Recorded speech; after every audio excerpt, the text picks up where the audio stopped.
Через 1000 лет наш мир был разрушен. Но за 1000 лет до этого он был спасен. Когда наше время царствовать на планете Земля закончилось, мы улетели от нее далеко-далеко. Туда, откуда до этого на нее смотрели только космонавты и Бог. Год за годом мы продолжали свой путь в поисках нового дома. И пустота казалась нам бесконечной. В черный час, когда половина из нас хотела сдаться, а другая половина хотела хоть чего-нибудь хотеть, мы услышали первый радиосигнал. Скорость, с которой он двигался, и точка в пространстве, в которой он нас догнал, дали нам понять, что он был выпущен около 1000 лет назад с планеты Земля. Удивительно, что мы смогли принять и расшифровать его. Но главные чудеса ждали нас впереди. Вечер за вечером мы садились и слушали истории, прошедшие через весь необитаемый космос. Истории, догнавшие нас подобно тому, как черепаха догоняет лань. Слова о маленьких и простых вещах, которые заставляли нас грустить или улыбаться. Истории, дающие надежду.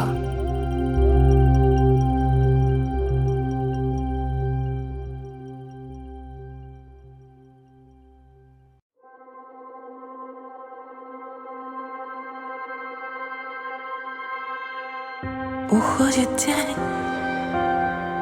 горят огни на самой людной с площадей. Мы с тобой одни. Трубят отбой, окончен парад. Я так сильно хочу быть с тобой, но тебе пора. Может ли целый мир прекратить жить по законам мести? Можно ли так любить? Просто быть в безопасном месте.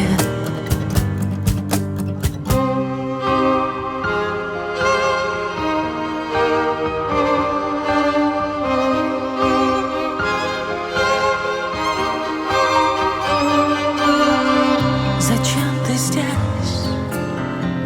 И черт бы с ним. Но мы в театре военных действий совсем одни. Окончен бой, и Бог не спас. Я так сильно хочу быть с тобой, но есть приказ. Может ли целый мир прекратить жить по законам мести? Можно ли так любить? Просто быть в безопасном месте. Уходит день, горят огни на самой людной из площадей. Мы с тобой одни. Трубят отбой, окончен парад. Я так сильно хочу быть с тобой. Я так сильно хочу быть с тобой.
зрения человечества, один город — не более чем лампочка, горящая в рождественской гирлянде на Трафальгарской площади.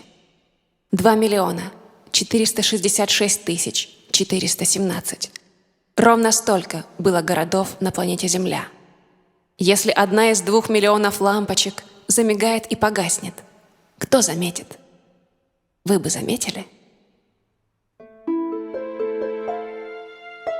В 1643 году чума шагала по Европе. Медленно, но неотвратимо, как сама смерть. Это была не первая ее прогулка. И все уже знали, что если в городе начинается болезнь, то она уносит с собой не менее 2/3 его жителей.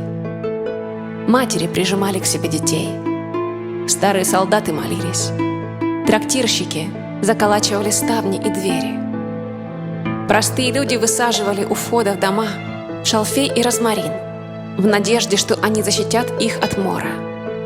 И на всякий случай готовили полотно, выкрашенное в желтый, чтобы вывесить его из окна, если в доме появится мертвец. От этой напасти не было спасения. Один за другим лучшие врачеватели признавали свое бессилие. Письма, отправленные в Версаль, остались без ответа его сиятельства короля Людовика XIII Справедливого. Да это и не удивительно. Тот и сам в этот момент лежал при смерти. В мае старейшины собрали горожан на главной площади. «Готовьтесь к худшему, добрые люди», — сказал управитель города Лион. «Кажется, никто не в силах нам помочь». Толпа зашумела. Кто-то из женщин запричитал: «А почему бы нам?» Голос худенькой женщины по имени Гимет, которая работала ткачихой в мастерской своего отца, утонул в ропоте толпы. Но она собралась с силами и повторила чуть громче: «А почему бы нам не попросить заступничества у Девы Марии?»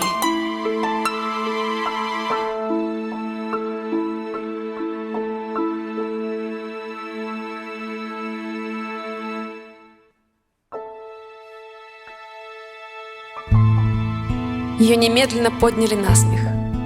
Но чем дольше и простой люд, и старейшины обсуждали эту идею, тем более разумной она казалась. И действительно, Дева Мария защитит их. Нужно только усердно молиться. Так и постановили. Усердно молиться Деве Марии. А в благодарность за помощь город возведет для нее храм на холме. Май сменился июнем. Затем пришли июль и август. Горожане держали свое слово и каждый день просили Богоматерь о заступничестве. Просила и Гимет. Каждый вечер она зажигала на подоконнике свечу и преклоняла колени для молитвы. Ей казалось, что так правильно, ведь когда-то город Лион носил римское имя Лугду в честь Луга, бога света. Скоро эту привычку переняли и другие жители. Темные улицы Лиона озарились тысячами огней, и день за днем черная смерть не приходила в их город, хотя окрестные поселения уже пали ее жертвой. А потом наступил сентябрь. За это лето в Париже умер каждый третий, в Марселе каждый второй. Но теперь чума вначале ослабла, а после и совсем исчезла из Франции, так и не забрав с собой ни одного жителя Лиона. Благодарные горожане сдержали свое обещание. На холме они поставили белокаменный собор в честь Девы Марии. В день открытия собора они зажгли 1000 огней в знак того, что самое неотвратимое несчастье может обойти стороной, если твое сердце полно надежды.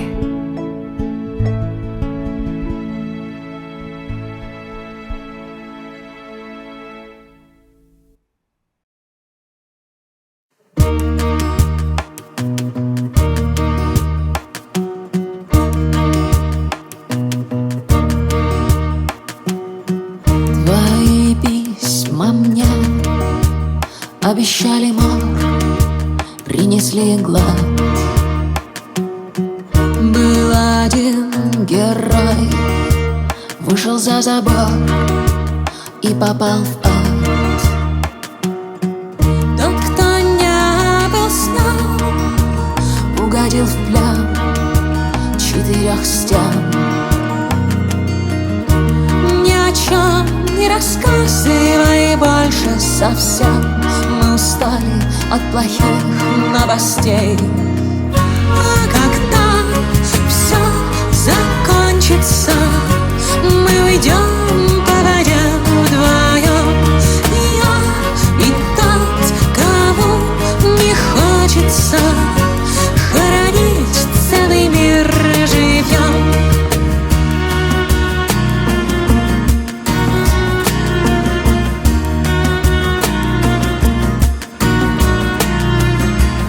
То ли снится мне океан жив, но укрыт льдом.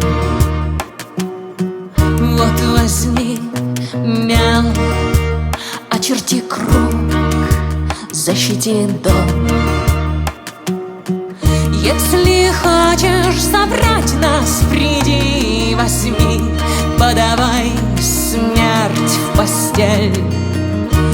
Разрешение дышать, право быть людьми, мы устали от плохих новостей.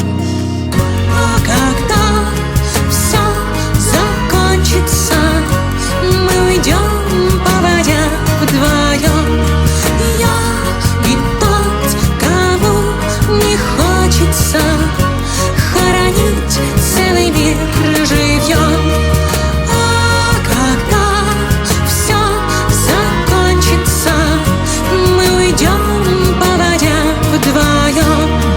Я и тот, кому не хочется хоронить целый мир.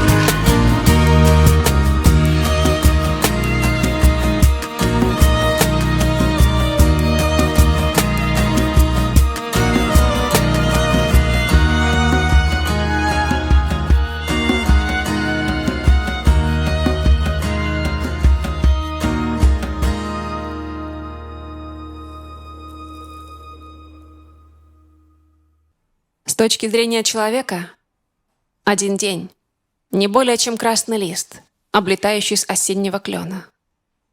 Кто заметит, если один исчезнет?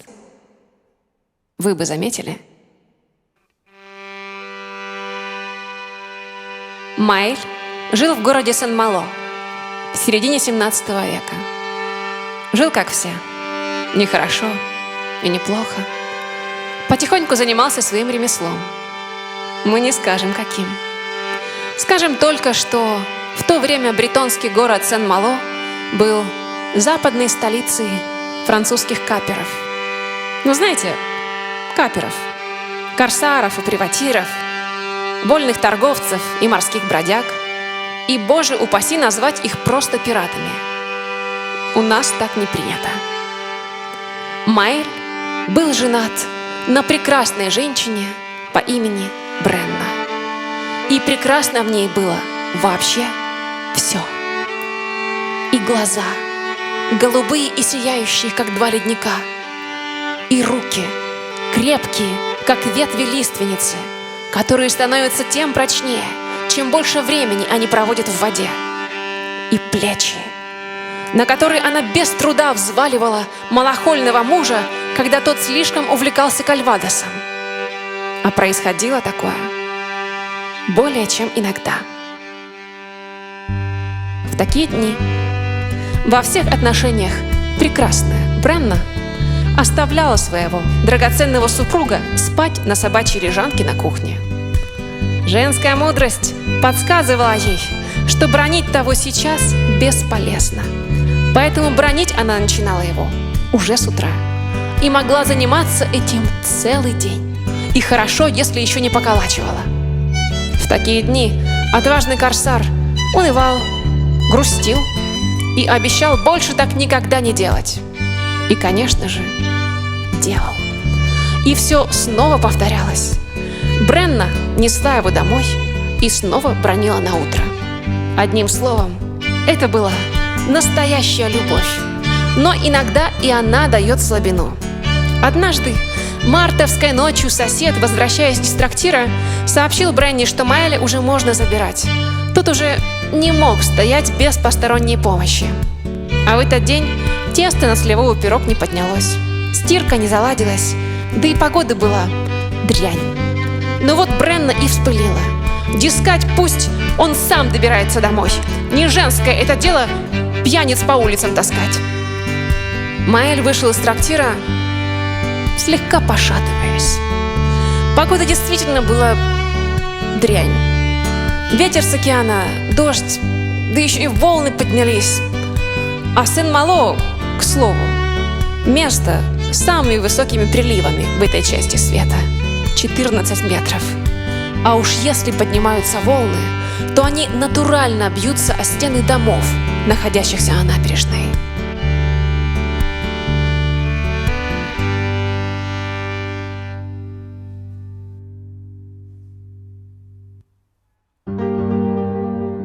И как назло, кратчайший путь от трактира до дома лежал как раз через набережную. И, следуя закону всемирного невезения, огромная волна накрыла набережную и смыла несчастного в океан. Моряки увидели это из окна трактира, и поднялся шум. Все бросились на набережную, принялись звать Маэля, искать его в бурной воде, но бесполезно. Кто-то побежал передать трагическое известие Бренне, а тут еще и настоящий шторм поднялся. Стало понятно, что дело труба. Наутро мужики достали багры, чтобы выловить хотя бы тело несчастного. Нужно ли говорить, что Бренна проплакала все глаза? Погубила любимого мужа. Ну что ей, окаянной, трудно было щуплого Маэля до дома донести? Не трудно ведь. Так она попеременно то ругала себя, то молилась святому Николаю, покровителю моряков. Молилась горячо, искренне. И обещала, что если тот спасет ее мужа, она станет самой ласковой, самой покладистой женой в мире и никогда больше не будет его бранить. Пусть только он вернется домой живым. Надежда не покидала женщину, пока она умывалась слезами. И тут снаружи дома раздались крики.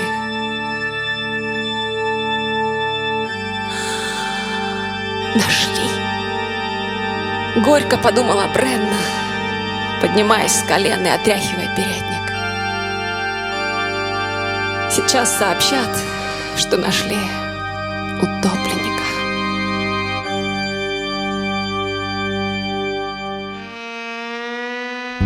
Дверь распахнулась.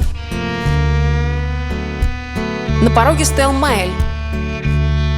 Он немножко пошатывался и совсем не мог говорить. С двух сторон его поддерживали заботливые руки товарищей. «Бренна, ты только, пожалуйста, не сердись», — начал один из его друзей. Но оказалось, что когда Маэля смыло волной, он почти сразу же выбрался на берег, как только и смог в такую бурю. А потом вернулся в трактир. А там никого. Мы уже все бросились на набережную. Вот он там и просидел, пока не выпил весь кальвадос. А потом отправился через набережную домой. А там все кого-то ищут. Ну вот он и стал помогать. И так сам себя до утра искал. А темно же, не видно ничего, еще и дождь. А как рассвело, так он и спросил: а кого это мы, собственно, ищем? Тут-то мы и заорали.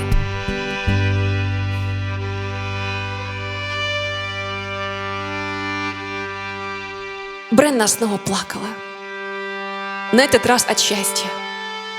В какой-то момент ей даже захотелось обругать мужа за то, что тот так нелепо рисковал своей жизнью.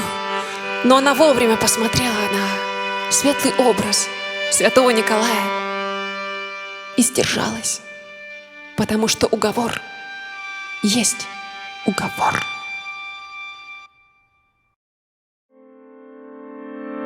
Вот идет великан, маленький-маленький мальчик играет в Бога.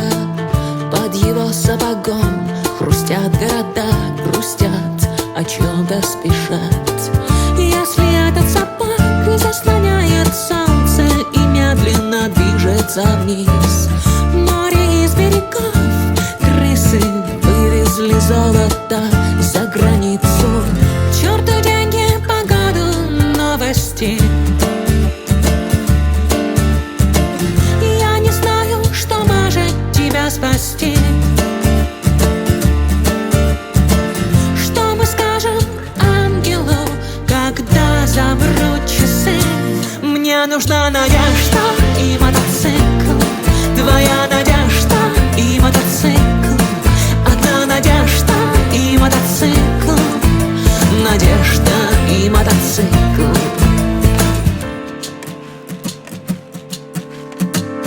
Вот идет человек, маленький, маленький, маленький перед Богом.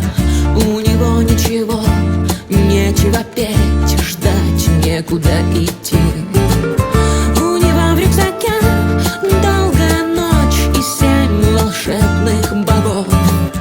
Будет лестница в небо, тень великана, солнце, огонь горсти. К черту деньги, погоду, новости. Я узнала, что может тебя спасти. Что мы скажем ангелу, когда замрут часы? Нам нужна надежда и мотоцикл, твоя надежда и мотоцикл, одна надежда и мотоцикл, надежда и мотоцикл.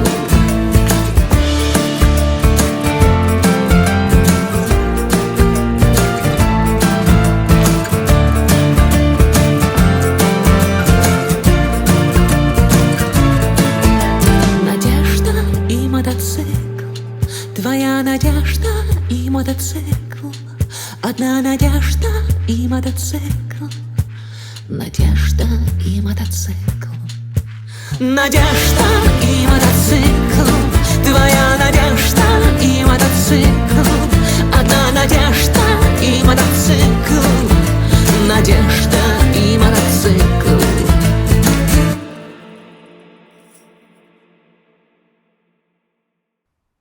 С точки зрения города, один человек не более чем песчинка на морском берегу. Если подует ветер, ее унесет. Кто заметит? Вы бы заметили? Александр Ауфреди жил в городе Ля-Рошель, на берегу Гасконского залива. Родителям страшно не нравилось его увлечение математикой. Но еще сильнее их тревожили его идеи. Дело в том, что Александр не хотел посвящать свою жизнь дипломатии, политике или даже искусству, как всякий молодой человек из порядочной семьи. Он хотел стать морским торговцем. В день, когда он признался об этом родителям, его отец чуть не упал в обморок, а мать с силой бросила об пол бокал из тонкого хрусталя. Тот разлетелся на осколки и испугал 2 пушистых баллонок, которые сидели под чайным столиком. Одним словом, семья фантазии Александра не поддержала. Зато их поддержала его невеста Присцилла. Она была из куда менее знатной семьи, а поэтому не видела ничего страшного в том, чтобы потратить свою жизнь на что-нибудь другое, что-нибудь кроме развлечений.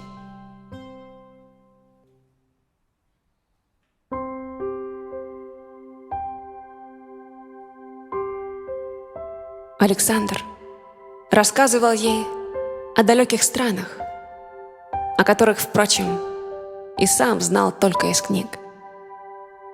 Но она с восторгом распахивала карие глаза, ловя каждое его слово. Иногда ему казалось, что не будь она женщиной, она и сама бы отправилась на поиски приключений. Говорят, что в Африке есть побережье, на которое приходят умирать слоны. Пляж такой длинный, что ему не видно конца, весь покрыт драгоценной слоновой костью. Прямо за этим пляжем лежит пустыня. Она состоит из песка белого, словно ворота рая. И он так ярко сияет на солнце, что никто не ходит по ней днем, ни человек, ни зверь, ни птица. Только слепые скоробеи и скорпионы решаются выйти в этот оглушающий свет. Пересечь ее могут только опытные погонщики караванов. Они идут ночью в полной тишине, потому что верблюды умеют шагать совершенно бесшумно. Так они идут ночь за ночью, череда безмолвных горбатых теней, и остроносая лодка месяца плывет над ними через темноту, полную звезд. Это был брак, заключенный на небесах. Это был брак, заключенный на небесах. Они любили друг друга. Они были друг другу лучшими друзьями. Родители отреклись от Александра. Это было болезненно, но ожидаемо. Александр с Присциллой поселились в маленькой комнатке у старого рынка. Ко многим вещам юноше из богатой семьи пришлось привыкать. Зимним утром вода в деревянной лохане для умывания покрывалась тонкой коркой льда. Нравы соседей были просты. Еда была незамысловата. Присцилла никогда не жаловалась на бедность или тяжелый быт. Она только улыбалась Александру, когда он возвращался домой. Ласково и немножко грустно.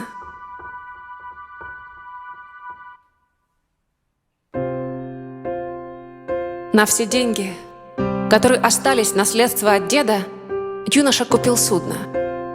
Он вел дела сам. Вместе с капитаном отправлялся в плавание. Вначале только вдоль берега и в соседние земли, но потом все дальше и дальше. Дела шли на лад. За одним судном появилось другое, потом третье. Их комната превратилась в маленький домик, потом в солидный дом. И вот уже прекрасный особняк приветственно распахнул двери для гостей. Присцилла расцвела. Что ни говори, а ей были очень к лицу лазурные платья и жемчуг.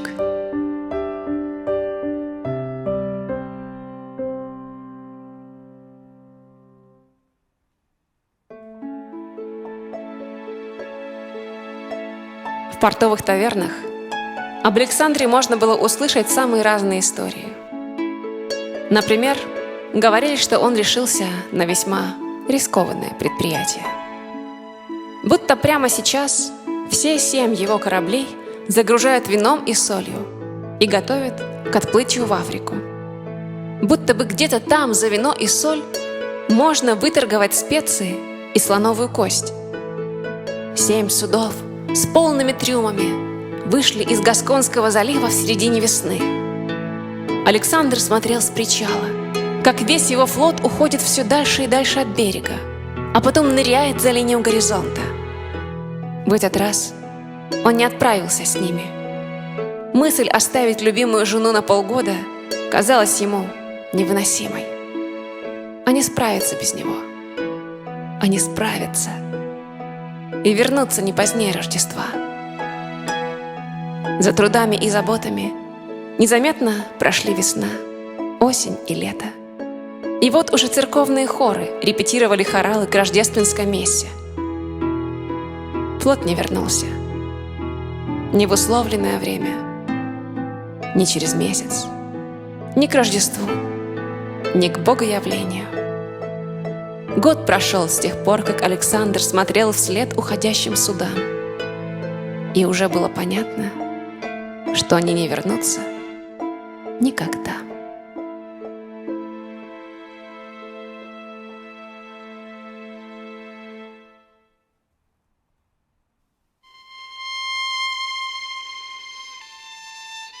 Этот удар, не только моральный, но и финансовый, подкосил все его предприятия.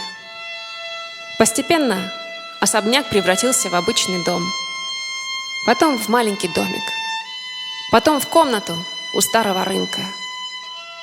А в один несчастный день У торговца не нашлось денег, даже чтобы расплатиться за комнату. И они с женой оказались на улице. Все было как в тумане. Где-то ближе к концу этого стремительного, но бесповоротного падения, кажется, карета его матери остановилась у площади Старого рынка. Вроде бы она говорила, что Присцилла не должна страдать из-за его самодовольства и глупости, и они с отцом готовы принять его жену в их доме. Присцилла тогда только покачала головой и улыбнулась, ласково и грустно. Она осталась рядом с мужем, в горе и бедности, как и обещала когда-то у алтаря. Что ты делаешь, когда оказываешься на улице? Поначалу пытаешься сохранить остатки привычной жизни, но потом быстро замечаешь, что это невозможно. Ты подбираешь объедки и то, что завалялось под прилавками. В холодный день ты заходишь в церковь, чтобы согреться, и сидишь там до тех пор, пока служка не выгонит тебя на улицу. Ты собираешь хворост и разводишь костер на берегу океана, укрывшись от ветра за камнями.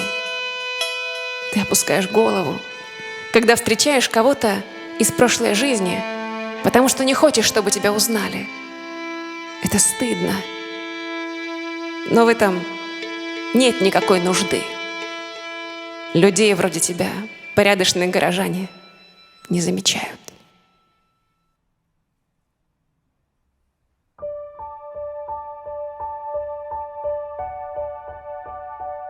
Бывший торговец и его жена засыпали на холодном прибрежном песке, плотно прижавшись друг к другу, чтобы согреться. «Прости меня. Прости меня за это все, я так виноват», — шептал он, зарывшись лицом в ее волосы. А женщина только гладила его по голове и рассказывала истории, которые когда-то слышала.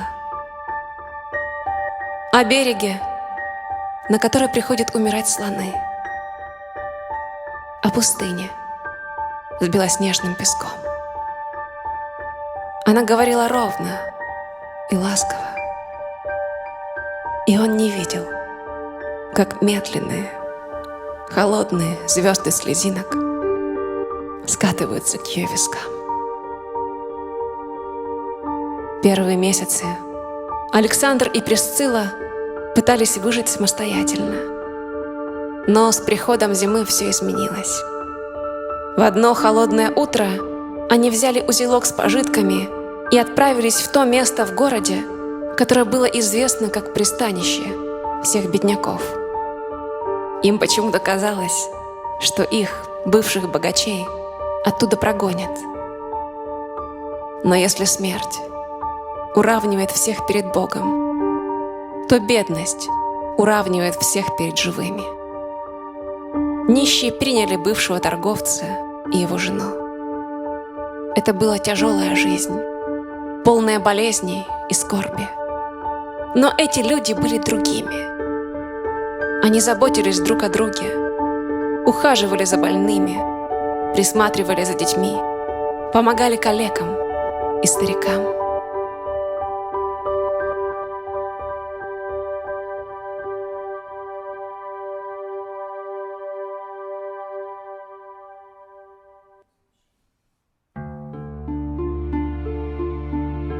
Прошло 7 лет. Александр работал грузчиком в порту, когда там нужны были рабочие руки. В том самом порту, откуда 7 лет назад его торговый флот ушел в океан, чтобы навсегда сгинуть, свалиться за край мира, увлекая в эту бездну своего хозяина. Был ясный весенний день. Солнце приятно грело уставшие плечи, когда он перетаскивал тяжелые мешки с мукой от причала до трактира. Когда 7-й мешок взлетел ему на спину, Александр мельком взглянул на океан и выронил свою тяжелую ношу. 7 судов шли на полных парусах к причалу на берегу Гасконского залива. 7 давно утраченных иллюзий, 7 давно иссякших надежд. Флот Александра вернулся. Трюмы были полны слоновой кости, золота и специй. Это было гораздо больше того, на что он рассчитывал, когда отправлял суда в Африку. Александр стал богаче, чем прежде. Но он не стал тратить обретенное богатство на новый особняк и шикарные приемы для высокопоставленных гостей.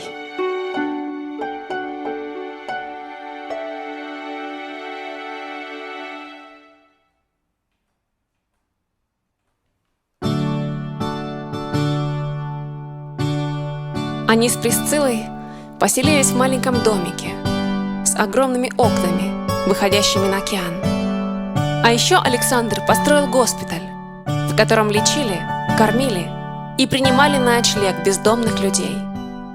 Местная знать считала, что от пережитых лишений Александр окончательно потерял рассудок. Но мнение этих людей, наших героев, давно не волновало. Они хотели отплатить добротой тем, кто был добр к ним в самые черные дни их жизни. Александр поручил дела одному из своих верных помощников, а сам вместе с женой до конца жизни работал в построенном им госпитале, помогая тем, кто был в нужде.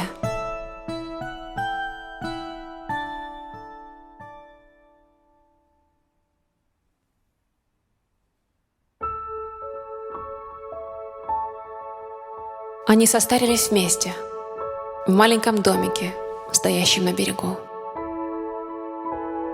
Глядя в огромные окна, выходящие на океан. 2 обнявшиеся, безымянные тени, которые вот-вот должно было укрыть время, набегающее волной. Тихие, полные надежды, благодарные, влюбленные. В горе и в радости, пока смерть не разлучила их.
Твой мир внезапно рухнул, и мой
Через 1000 лет наш мир был разрушен. Но за 1000 лет до этого он был спасен. Когда наше время царствовать на этой планете закончилось, мы улетели от нее далеко-далеко. Туда, откуда до этого на нее смотрели только космонавты и Бог. И там, на полпути к новому дому, о котором мы пока ничего не знали, когда мы уже почти сдались в руки космической темноте и отчаянию, нас спасли только радиосигналы с давно оставленной планеты. Они рассказали нам истории о людях и искры жизни, которой давно угасла. Они учили нас полагаться друг на друга и на огромную светлую силу, у которой нет имени, но есть 1000 проявлений. Но прежде всего, они давали нам надежду, без которой дальнейший путь был бы невозможен. И теперь, стоя на краю вечности, мы отправляем этот сигнал для того, чтобы через еще 1000 лет другие, новые люди услышали его и обрели надежду. Будущее возможно, пока мы живы. Игра не проиграна, пока мы есть друг у друга. Не сдавайтесь, не сдавайтесь, не сдавайтесь.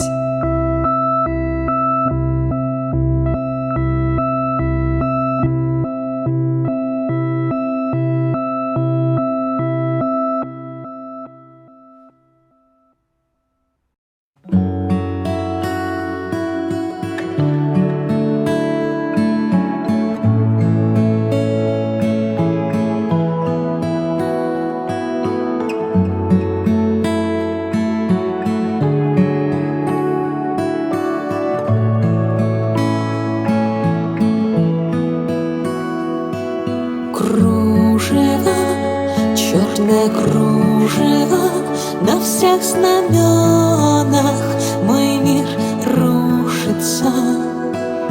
Кто со мной говорит из огня, не глазом трубным, а глазом пушечным? А смерть — это тоже полет, только наоборот, и вниз головой.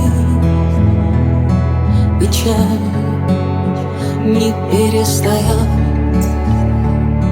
О чем она поет? Пой, пой. В небе голубом встанет облако, наш небесный дом, град золотой. Кто войдет со мной рука об руку, по земле живой, вечно живой?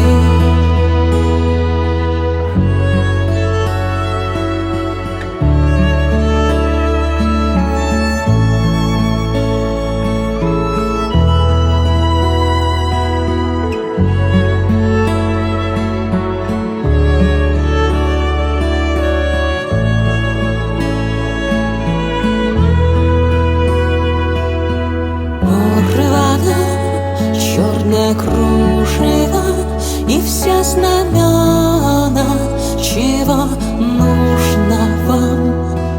Мы поем «Прощай, оружие» на всех площадях. А танец — это тоже полет, когда он беспечен, когда он свободен, любовь не перестает. Я буду вечно, вечно с тобой.